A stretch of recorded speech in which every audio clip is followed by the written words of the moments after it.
Salut à tous, on se retrouve aujourd'hui pour parler du Paris Saint-Germain ce samedi 31 août et on commence directement avec le programme du PSG pour cette fin de semaine. Donc aujourd'hui samedi, donc ce matin il y a eu un entraînement à 10h30, un entraînement ouvert aux médias. Tout à l'heure, la conférence de presse, bien sûr, de Luis Enrique pour parler du match de demain. Le déplacement du côté de Lille, gros match. Lille, deuxième de la Ligue 1, le PSG, premier de la Ligue 1. Les deux équipes ont gagné leurs deux premiers matchs. Ça va être le premier gros test pour le PSG. En plus, Lille, c'est un adversaire Ligue des Champions. Ils sont qualifiés en LDC. Donc voilà, premier gros test pour les Parisiens.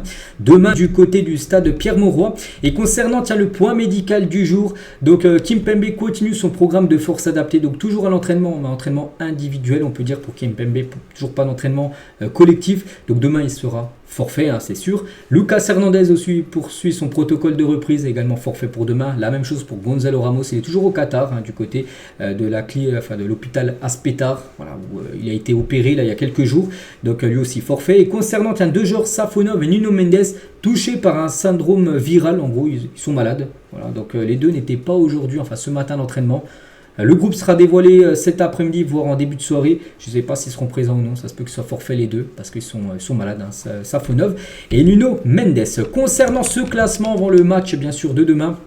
A noter qu'hier, Lyon s'est imposé 4-3 contre Strasbourg, parce qu'il y a eu un match avancé, parce que le PSG avait joué les deux premiers vendredis. Cette fois-ci, c'est Lyon à Strasbourg qui a été joué hier. Et donc voilà, n'oubliez pas que les 4 premiers s'affrontent. Donc le PSG joue contre Lille et Monaco lance aussi au programme ce week-end. Donc voilà, ça va être que des gros chocs, bien sûr, concernant cette troisième journée. Et pour le match de demain, Bradley Barcola, qui sera certainement titulaire, même si j'ai pas vu la compro pour Bra, je pense qu'il va être dans le 11 de départ. Et n'oubliez pas qu'il aura le patch de meilleur buteur de Ligue 1, on peut voir au-dessus du R et du C de son nom, un petit carré doré là, en gros c'est le patch, en gros meilleur buteur. Il est ex-aequo actuellement avec le Marseillais Mason Greenwood. Donc continue, on va parler maintenant de la trêve internationale parce que pas mal de Parisiens vont partir en sélection et tout d'abord du côté du Portugal, pas mal, donc João Neves, Nuno Mendes et Vitinha sont sélectionnés avec le Portugal. Pas de Gonzalo Ramos blessé et pas de Danilo, qui est appelé depuis pas mal de temps, il a même été appelé pour le dernier Euro. Il n'est pas présent parce que Danilo est déjà il joue plus au PSG, écarté, donc c'est pour ça que le sélectionneur ne l'a pas appelé pour ces deux prochains matchs. Donc ce sera un match contre la Croatie le 5 septembre prochain et contre l'Écosse pour les trois Portugais, donc Neves, Mendes et Vitinha. Concernant l'Espagne, champion d'Europe bien sûr, et Fabien Ruiz bien évidemment présent. On pose milieu de terrain. Donc l'Espagne affrontera la Serbie et la Suisse pour ces deux premiers matchs de Ligue des Nations. Du côté de l'Italie, bien sûr, Donnarumma présent, le gardien du PSG, bien sûr appelé par le sélectionneur italien. Et du côté de l'Équateur, c'est quand même on montrait jamais, mais vu que maintenant il y a un Équatorien qui joue du côté du PSG, William Pacho, bien sûr présent. Pacho parmi les défenseurs centrales. Donc l'Équateur sera le Brésil et le Pérou pour ces deux prochains matchs. Donc c'est pas la Ligue des Nations, je pense que c'est des matchs pour se qualifier pour le futur mondial. Voilà ce qu'on va dire sur les convocations. On a parlé aussi des joueurs français, on a parlé hier, genre l'équipe de France, Barcola, Zaïre-Emery, tout ça, Colomboigny. Dembélé sont appelés pour les deux prochains matchs des Bleus. On bascule maintenant sur le mercato parce que ça y est, le mercato est officiellement terminé du côté de Paris. On va commencer tout d'abord avec les départs. Et officiel, on s'en doutait de toute façon, depuis quelques jours c'était très chaud et déjà Ugarte a fait les choses dans l'ordre, et a fait ses adieux au PSG. Voilà, donc il a mis ce long message, cher supporter du PSG. Aujourd'hui il est temps pour moi de vous dire au revoir avec des sentiments partagés. Je ne peux pas m'empêcher de vous remercier pour tout le soutien que vous m'avez apporté. Vos encouragements, votre passion et vos marques de soutien inconditionnel ont rendu chaque moment unique.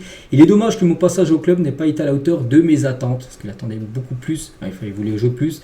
Et on sait que Luis Enrique l'a mis à part en deuxième partie de saison dernière.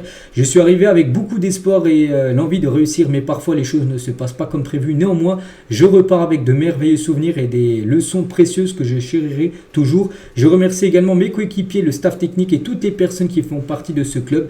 Bien que mon aventure ici prenne fin, je vous souhaite le meilleur pour l'avenir. Merci pour tout. Manuel Ugarte. Voilà en gros son message d'adieu qu'il a pu mettre sur ses réseaux sociaux.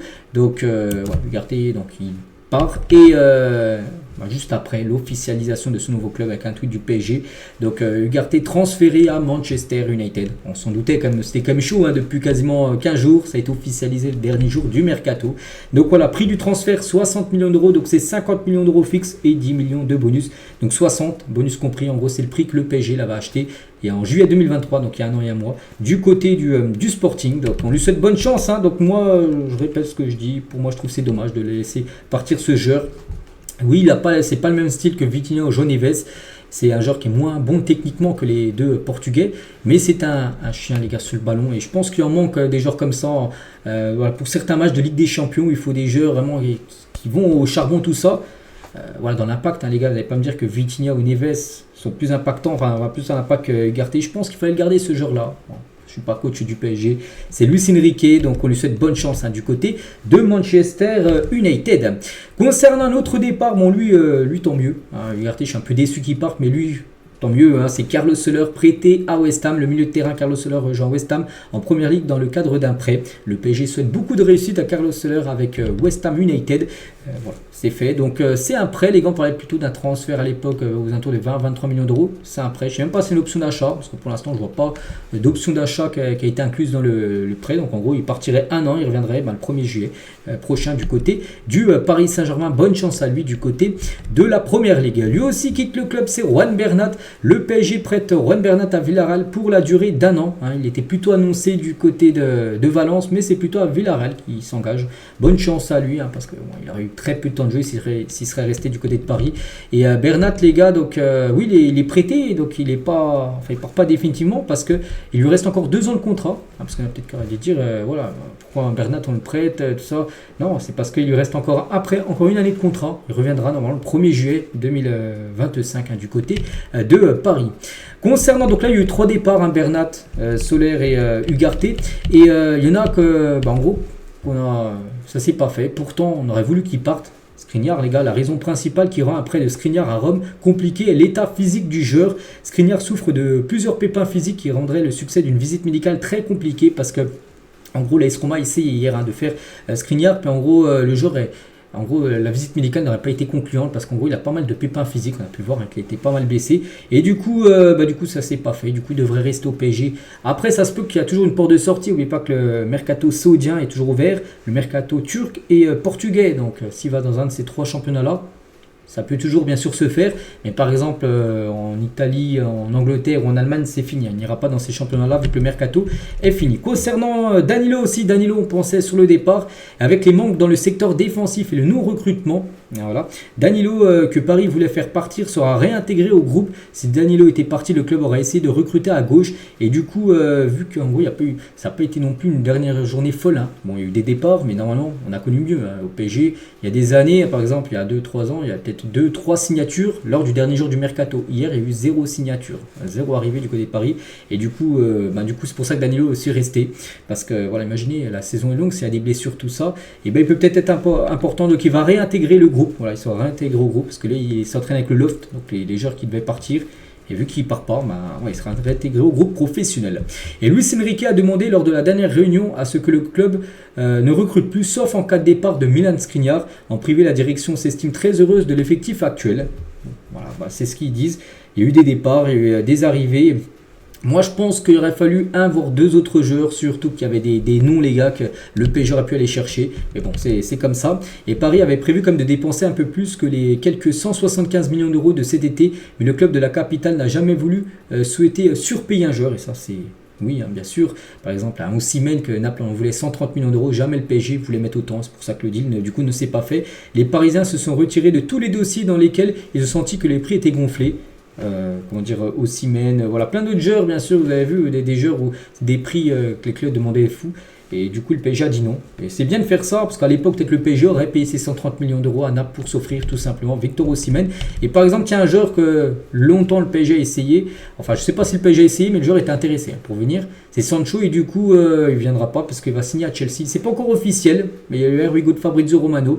Donc, on parle d'un prêt, les gars, avec une option d'achat de 20-25 millions d'euros. Je trouve ça dommage. Hein. Comme s'il est transféré pour 25 millions d'euros, je pense que le PSG aurait pu aller le chercher comme ce Sancho. Ça n'aurait pas été aurait été un mauvais joueur, bien sûr, mais bon, il devra aller du côté de Chelsea. Concernant Kingsley Coman aussi, qui a été souvent lié au PSG, donc il a rejeté quand même toutes les propositions d'Europe et d'Al Hilal. Il va rester au Bayern, voilà, c'est sûr. Donc pourtant il est annoncé peut-être sur un retour à Paris. Concernant Osimhen aussi qu'on a beaucoup parlé, donc Osimhen ne signera ni à Chelsea, ni à Paris, ni à Al Ahly, qui a signé plutôt Ivan Toney. Il restera donc à Naples pour la future saison. C'est fou, pourtant c'était officiel, il avait dit, il y avait eu un communiqué officiel. qu'en gros le directeur sportif a dit qu'il allait partir, c'était sûr, et du coup il n'y a pas eu d'accord. Pourtant il a essayé un peu partout, hein. Vraiment il a attendu le PSG et ça s'est pas fait. Donc tout cela pour ça, c'est vrai qu'on a parlé quasiment pendant 2 mois de semaine pour qu'il reste à Naples, hein, c'est fou. Donc voilà, le pire, hein, c'est que le joueur nigérian s'entraînera désormais avec les U21 du club. En gros la rupture est totale, il est écarté du groupe parce que Naples a recruté son remplaçant qui est Lukaku, mais de base il devait partir et du coup il n'y a pas eu d'accord trouvé et du coup il reste à Naples. Il devrait s'entraîner avec le U21, c'est fou, hein. C'est quand même le ballon d'or africain il y a quelques mois et il va jouer maintenant avec l'équipe B, enfin d'après les dernières infos. C'est fou concernant Osimhen. Donc voilà, après Naples ont demandé trop d'argent, le PSG n'a pas voulu lâcher et du coup regardez, maintenant ils sont avec un joueur qui voulait vendre et qui du coup il reste, hein, bien sûr dans leur équipe. Lookman aussi, ce joueur voulait venir à Paris, du coup il n'y a jamais eu d'accord, c'est dommage, et du coup il reste à l'Atalanta Bergame. Pour cette nouvelle saison, il a repris l'entraînement, il jouera certainement peut-être le prochain match, parce que l'Atalanta hier a pris 4-0 contre l'Inter, je ne sais pas s'il était là, Lookman.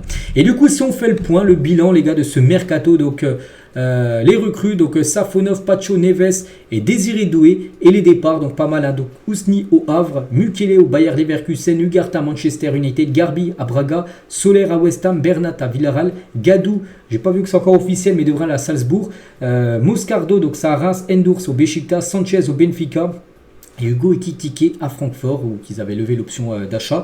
Donc voilà, tout le mercato du PSG. Donc en gros, il y aurait eu seulement 4 recrues, enfin 5 avec Gonzalo Ramos, vu que l'option d'achat a été déclenchée, parce qu'il était venu l'été 2023, mais il fallait l'acheter, c'était une option d'achat obligatoire qu'il fallait payer là.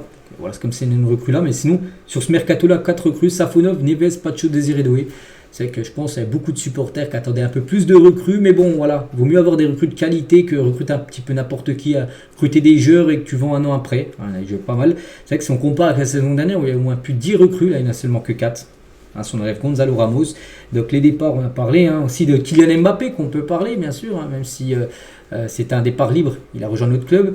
Son frère aussi est un Mbappé, Lemina aussi, que j'ai pas dit tout à l'heure, Michu aussi, bon, un jeune joueur qui n'aurait jamais joué en équipe première. Donc une note sur 10 sur ce mercato. Je partirais sur un 6, les gars, je suis plutôt mitigé quand même. Bon, voilà, tu recrutes un gardien, c'est bien, Safonov. Mais voilà, João Neves, il le fallait, c'est bien. Pacho, c'est bien. Désiré Doué, c'est bien. Mais je pense qu'il manque un joueur. Voilà, il manque au moins 2 joueurs minimum. La saison va être très longue. Il y a de la Ligue 1, il y a de la Coupe de France, il y a de la Ligue des Champions avec plus de matchs, il y a de la Coupe du Monde des clubs. Voilà, il y a beaucoup de matchs, il va y avoir des blessures, hein, comme d'habitude. Donc je pense que c'est très moyen, surtout offensivement, les gars. Je pense qu'il aurait fallu avoir déjà un autre ailier et un numéro 9. Voilà, quand je sais que Gonzalo Ramos est blessé, si Colomani se blesse, comment tu fais? Oui, tu peux faire jouer Barcola en 9 ou Marco Asensio, mais voilà, c'est pas digne d'un club comme le PSG. Je pense qu'il aurait fallu chercher vraiment Victor Osimhen, mais après, vu que Naples, hein, on sait qu'ils ont demandé trop d'argent. Donc voilà, je partirais sur un 6 sur 10, hein, sur ce mercato. Il y a quand même des joueurs intéressants, bien sûr, qui sont arrivés. Donc, fin du mercato par les Français, voilà, sur PSG Community. Très bon mercato où je suis dégoûté. Il aurait dû mettre une troisième ligne mitigée. J'aurais mis mitigé, mais bon, là, vu qu'il y a ces deux choix, ben, je mets plutôt je suis dégoûté, en gros. Parce que je ne peux pas dire que c'est un très bon mercato. Donc, comme je dis, il aurait dû avoir un troisième choix mitigé, j'aurais mis ce choix-là, mais bon, je mets plutôt déçu quand même parce que j'attendais mieux. Et 80% à peu près, hein, des supporters sur 2500 votes mettent la même chose que moi, plutôt déçu de ce mercato du PSG. Donc, bon, on verra maintenant ce qui va se passer, bien sûr, cette saison. Donc, voilà les gars, ce qu'il y a à dire sur le PSG. Hein. Donc, on se retrouve, nous, demain, bien sûr. On parlera du match, hein, contre Lille, prévu demain soir. Allez, je vous souhaite une très bonne journée et à demain.